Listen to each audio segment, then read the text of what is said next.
Salut à tous, bienvenue sur la chaîne.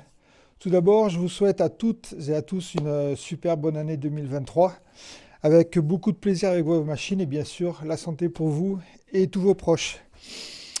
On va commencer cette année par le bilan de la 890. Donc ça fait bientôt 10 000 km que j'ai cette moto, ça fait à peu près un an et demi, un peu moins. Donc j'ai eu un peu presque 10 000 km, donc j'ai pensé qu'il était temps de vous dire un peu ce que je pensais de cette moto.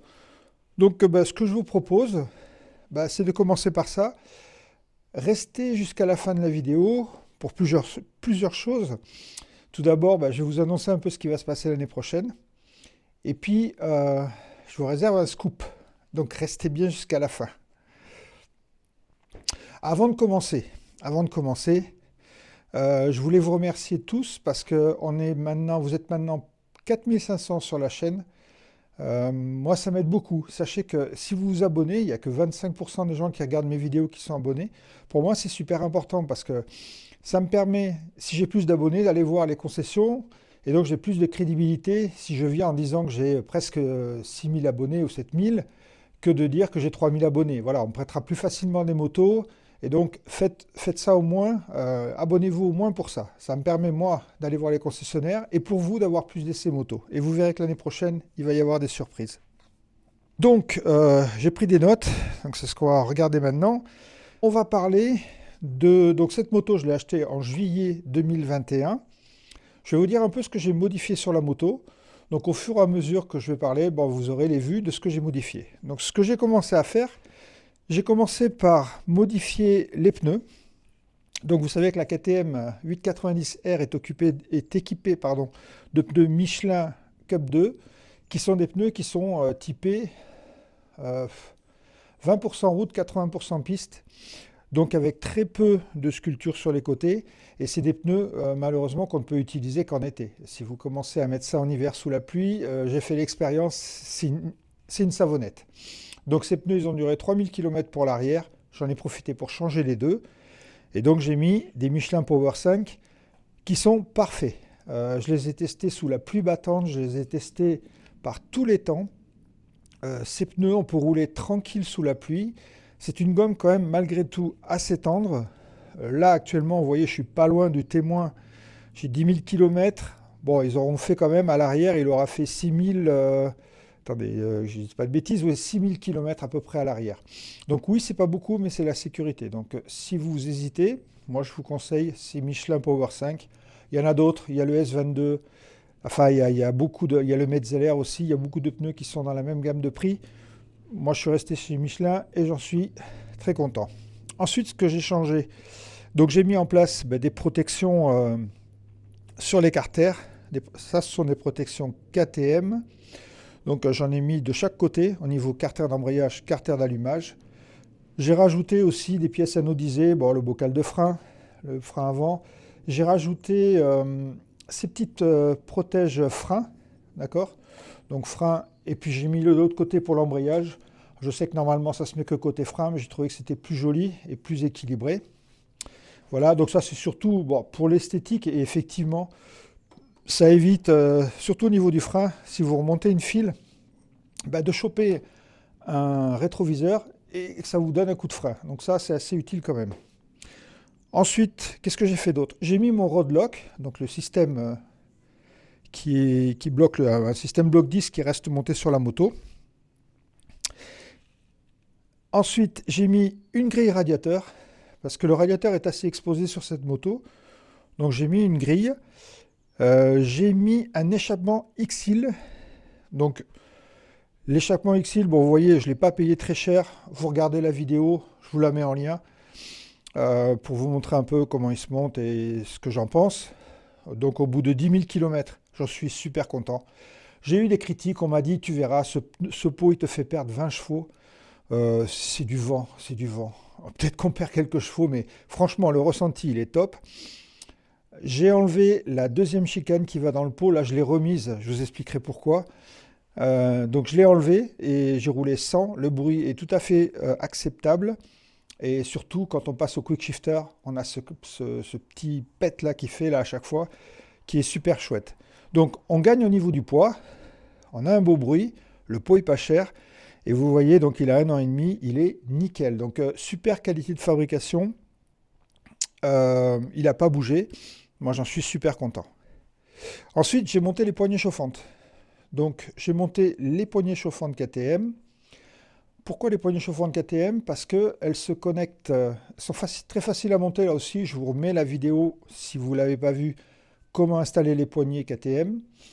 Donc, ce sont des poignées qui se montent très facilement. Et l'avantage, c'est qu'on peut les piloter directement depuis le commodo de gauche dans les menus. D'accord?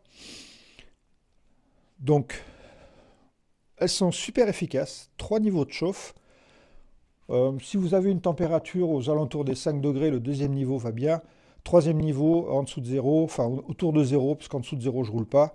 Autour de 0, c'est parfait. Alors après, bien sûr, c'est des poignées chauffantes, donc ça ne va pas vous chauffer le dessus des doigts. Ça, c'est l'inconvénient. C'est pour ça que là, on m'a passé des gants chauffants en essai. Je finis l'essai, je vous ferai la vidéo, et je pense que c'est peut-être la solution optimum. Mais on en parlera plus tard de ça. Et puis, j'ai mis le trackpack. Donc, le trackpack, vous savez que cette moto d'origine n'est pas vendue avec le quick shifter, d'accord? On a l'ABS cornering, on a les modes de conduite, mais on n'a pas de quick shifter, ce que je trouve lamentable de vous à moi, mais ça on en parlera dans les côtés négatifs. Donc j'ai mis le trackpack. Ce trackpack, qu'est-ce qu'il apporte? Il va apporter un tirage de la poignée des gaz beaucoup plus court, enfin une réaction plus rapide, c'est plus exact, une réaction plus rapide de la poignée des gaz, la possibilité de désactiver l'anti-wheeling.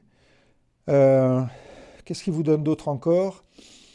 Oui, il vous donne le launch control.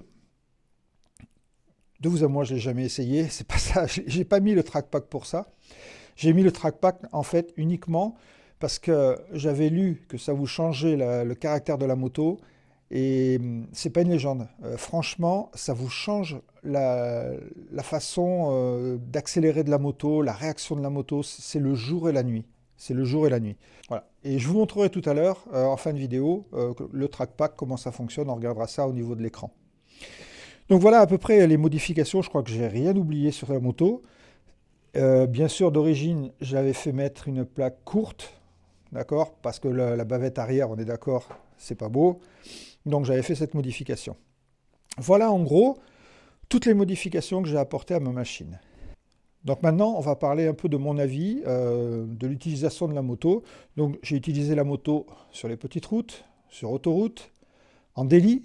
Donc je peux vous dire maintenant, après, avec ces 10 000 km derrière moi, un peu mon ressenti sur la machine. Petite route, donc vous savez que je suis assez friand de ce style de route. Les routes un peu abîmées, les routes que je parcourais en trail, ça le fait très très bien avec cette machine. C'est une machine qui est hyper précise. La partie cycle, suspension avant, suspension arrière, il n'y a rien à dire. C'est vraiment précis sur l'angle. C'est précis aussi quand la route est abîmée. Donc ça, c'est super important. Elle arrive à bien passer. Maintenant, elle le fait au détriment du confort. On y reviendra. Donc évidemment, sur les petites routes défoncées, ça ne va pas être confortable. Mais par contre, vous n'avez pas de doute à avoir sur le fait qu'elle ne vous jouera pas de tour et elle va bien rester sur l'angle, même si c'est abîmé. C'est le gros plus de cette machine. Si vous voulez arsouiller sur les petites routes, c'est la machine qu'il vous faut. Pourquoi? Parce que, je vous l'ai dit, les suspensions, les pneus, les freins, on a des freins qui sont exceptionnels. On freine avec un doigt sur le frein avant. Le frein arrière est très faible. Ça, moi, je n'ai pas trouvé ça très convaincant au niveau du frein arrière. Mais le frein avant est tellement plaisant. C'est vraiment la grosse différence qu'on va avoir si vous prenez une 890 normale comparée à une 890R. Le freinage, les suspensions. On va parler du moteur aussi. Donc sur les petites routes, n'hésitez pas une seule minute, c'est ce qu'il vous faut. En daily, donc je l'utilise régulièrement. Donc le moteur est assez souple. En ville, il n'y a pas de souci. Il y en a certains qui réduisent la démultiplication. J'en ai pas trouvé d'utilité. Pour moi, elle est bien telle qu'elle est. C'est assez souple. Il y a des très bonnes reprises. Sur cette machine, la 3e, 4e, c'est des rapports où elle pousse le plus, où on a le plus de vivacité. Et en ville, on peut facilement cruiser en 2e, 3e, jusqu'à 50 à l'heure. Il n'y a aucun problème. Sous la pluie, en délit, puisque je vous ai dit, j'ai utilisé cette moto par tous les temps et pas mal de pluie, surtout en ce moment. D'ailleurs, c'est pour ça que vous voyez qu'elle n'est pas nickel. J'arrête pas de la nettoyer. Donc sous la pluie, avec le mode de conduite pluie qui va vous réduire la puissance et qui va vous décaler la poignée, c'est un réel confort. Le traction control qui est super efficace, qui interdit toute glisse, dans la mesure où évidemment vous n'avez pas une flaque de gasoil par terre, on est d'accord. Mais en utilisation normale, donc le mode de conduite pluie très pertinent, très efficace, et les PR5, les Power 5 de chez Michelin, qui sont vraiment adaptés à ça. Donc sous la pluie, il n'y a aucun problème, vous pouvez y aller tranquille. Et les modes de conduite sont vraiment bien, on a vraiment une différence, on sent une différence entre le Rain, le Touring, le Sport et le Track. Il y a vraiment des différences entre ces modes-là. Autoroute. Donc j'ai fait des liaisons avec cette moto sur l'autoroute. Alors des liaisons de entre 100 et 130 km. Bon, on a tous compris, c'est un roadster. Il n'y a pas de scoop là-dessus, donc vous en prenez plein la poire. Néanmoins, sur la R, on est légèrement penché en avant, d'accord? Très légèrement, on est très légèrement en appui sur les guidons. La position, elle est pas mal sur autoroute. Si vous avez un casque profilé, moi j'ai un RFA11, et pour ça, il est très bien. Donc, ça le fait. Alors évidemment, au bout d'un moment, on en a marre parce que ça tire quand même au niveau des épaules. Je fais 1m86, donc oui, ça va tirer un peu sur les épaules. Mais elle le fait. On peut croiser tranquillement à 140 sur autoroute, il n'y a aucun souci. Je parle de 140 compteurs parce que je vais encore avoir des réflexions sur les limitations de vitesse. Bien sûr, 140 compteurs, ce qui fait à peu près 130 et quelques sur autoroute. Voilà ce que je pouvais dire un peu sur toute la conduite de cette moto. C'est ce que je peux rajouter, c'est la consommation. Donc la consommation, on tourne autour des 4,7 litres. Je suis descendu à 4,3 litres, je suis monté à 4,8 litres. Honnêtement, ça consomme rien, quelle que soit la vitesse à laquelle vous roulez. C'est pas une moto, d'abord elle est légère, elle fait 180 kg avec le plein. Donc c'est une moto qui est super légère et ça consomme pas. Donc ça c'est pas mal aussi quand même par les temps qui courent. Vous pouvez vous faire plaisir, mais j'ai pas vu de grosse différence entre le moment où j'arsouillais et le moment où je roulais cool. Peut-être aussi, pour être tout à fait honnête, avec cette moto pour rouler cool c'est très compliqué. Et ça, on va y revenir. Donc voilà en gros ce que je pensais de cette moto. Je vous propose d'aborder les problèmes rencontrés. Donc moi, je n'ai pas rencontré de problème sur cette machine. Alors, je vous montre ici quelques points qui sont à vérifier si vous devez acheter cette moto. Les problèmes les plus courants qu'il y a sur les Duke, les 890 ou 790, ce sont des fuites au niveau des plans de joint. Alors au niveau du carter en bas, au niveau du couvre culbuteur en haut, d'accord? On peut avoir des traces d'huile. Ça, c'est repris en garantie par KTM. Il peut y avoir des fuites d'eau au niveau du Calorstat. C'est déjà arrivé aussi. Donc ça, c'est des petits détails de fuite. Dans les problèmes majeurs que la Duke a pu rencontrer, il y a des problèmes de compteur. C'est un peu récurrent sur les KTM. Quelques problèmes de compteur. Mais en ce qui me concerne, elle n'a jamais été à la concession, mis à part pour la révision, la première révision, et la révision des 1 an. Voilà. Donc moi, de ce côté-là, je n'ai pas à m'en plaindre. Après, je vous le dis, ça peut arriver, mais c'est quand même des détails, ce sont des petites fuites que KTM prend en garantie sans aucun problème. Voilà ce qu'on pouvait dire sur les problèmes. Donc moi, je vous ai dit, pas de problème rencontré. Les points positifs. Donc les points positifs, ils sont nombreux. Le premier d'entre eux, c'est le plaisir de pilotage. C'est une moto, quand vous la prenez, vous avez toujours la banane. C'est un réel plaisir. Au bout d'1 an et demi, je prends toujours du plaisir à piloter ma moto. J'adore sa précision, j'adore la façon qu'elle a de se placer en virage, j'adore son côté intuitif, sa facilité de conduite. Ça, c'est vraiment son gros point positif. Et donc, évidemment, ce qui va avec ce plaisir de pilotage, c'est 3 choses. C'est le moteur, 121 chevaux. Très honnêtement, en termes de ressenti, parce que c'est toujours pareil, on va parler puissance. J'avais donc une 1290 Super Adventure T qui faisait 160 chevaux. Alors oui, c'est plus puissant que ça, mais on ne le sent pas en fait, parce que celle-là, elle arrive très vite. elle monte très vite dans les tours. On a un bicylindre. C'est beaucoup plus impulsif, je trouve, et du coup, cette différence de puissance qui n'est pas neutre, c'est quand même 39 chevaux, bah, en fait, on ne la sent pas, quoi. Moi, je ne l'ai pas senti. Le couple est présent, il est présent à bas régime, donc le moteur, il est sympa, il a un beau bruit. Ils ont calé le moteur à 270 degrés, ce qui fait que ça vous donne un peu l'impression d'avoir un V2 dans le son, dans l'utilisation. Donc je retrouve ce plaisir de conduite que j'avais avec ma 1290. Et honnêtement, vous le verrez, de toute façon, il y a beaucoup de gens qui passent de la 1290 Super Duke à la 890R. C'est pas pour rien, c'est plus léger, c'est plus fun, plus facile et moins intimidant. Donc moteur, gros point positif. Partie cycle. Partie cycle, je vous en ai déjà parlé, que ce soit les freins, surtout les freins avant, Brembo Stylema, étrier à tirage radial.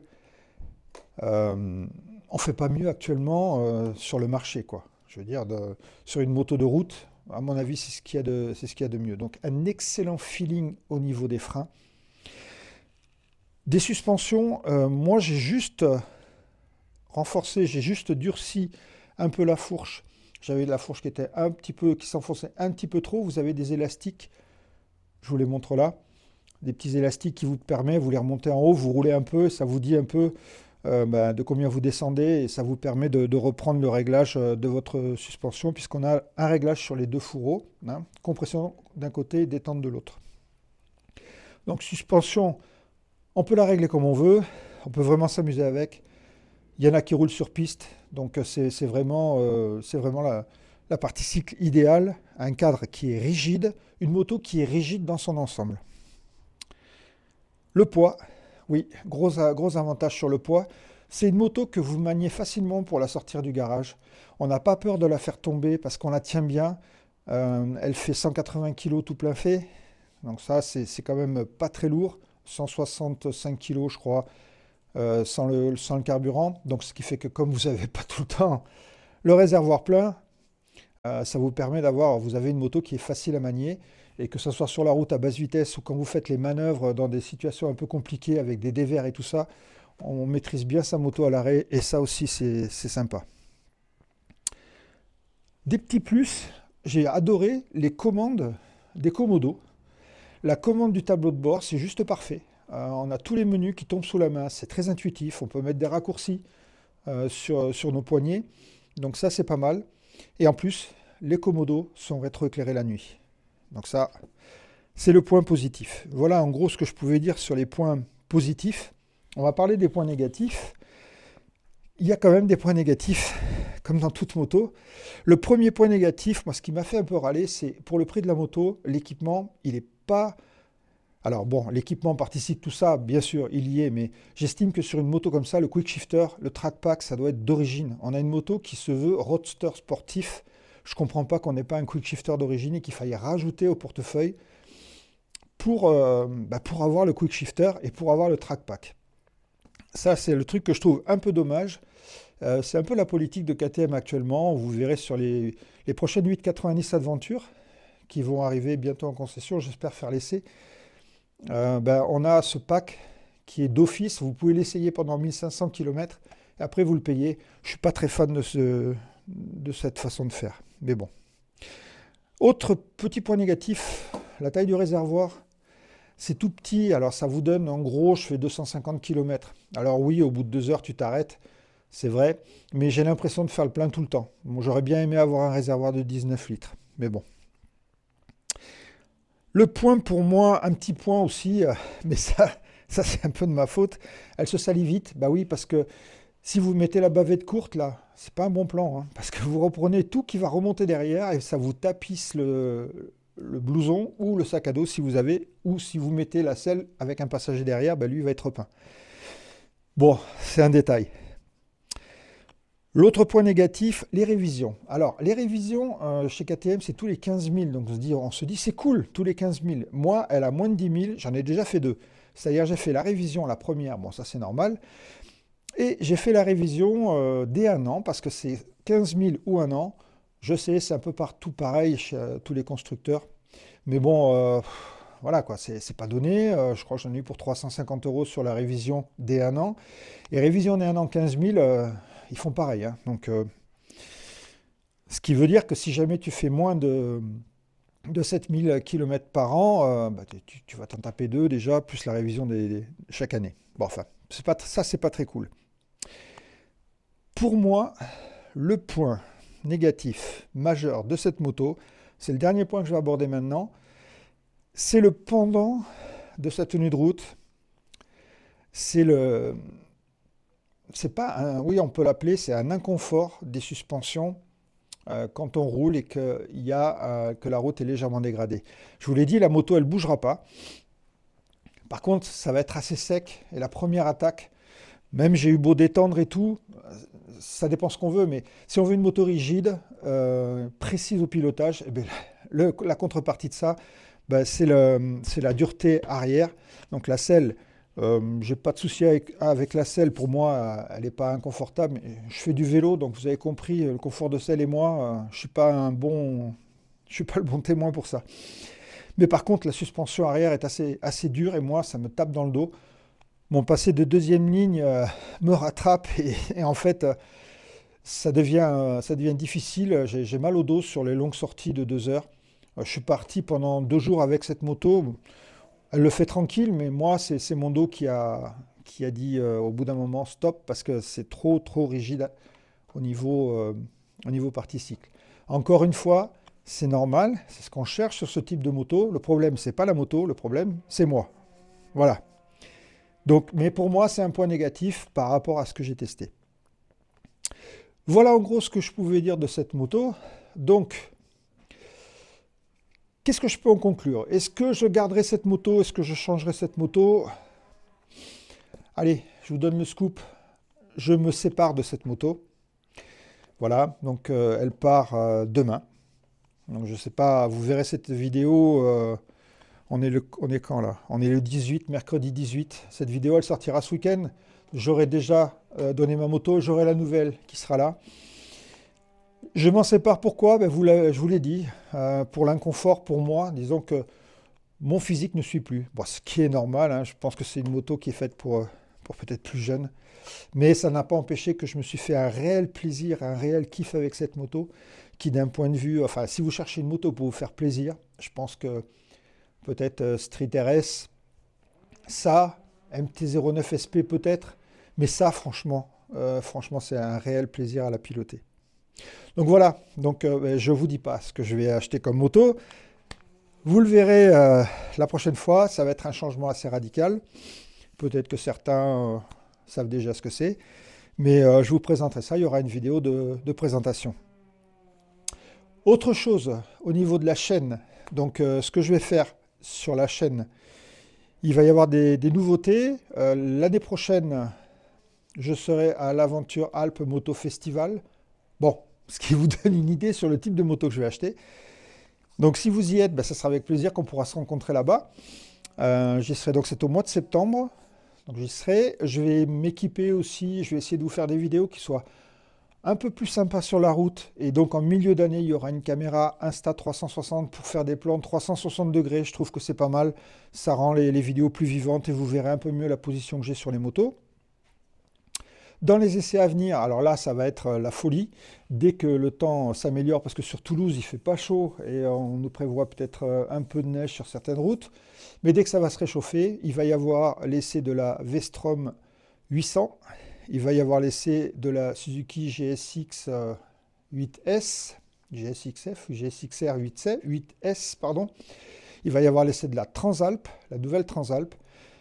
Et l'essai de la Hornet aussi, Honda, ça j'espère pouvoir les faire.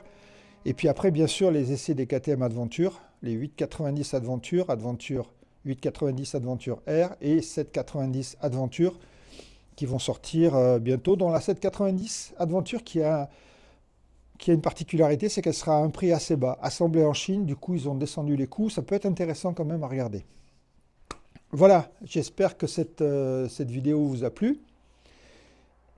Et puis, bah, je vous dis à bientôt sur la chaîne pour la présentation de la nouvelle moto. Tchuss!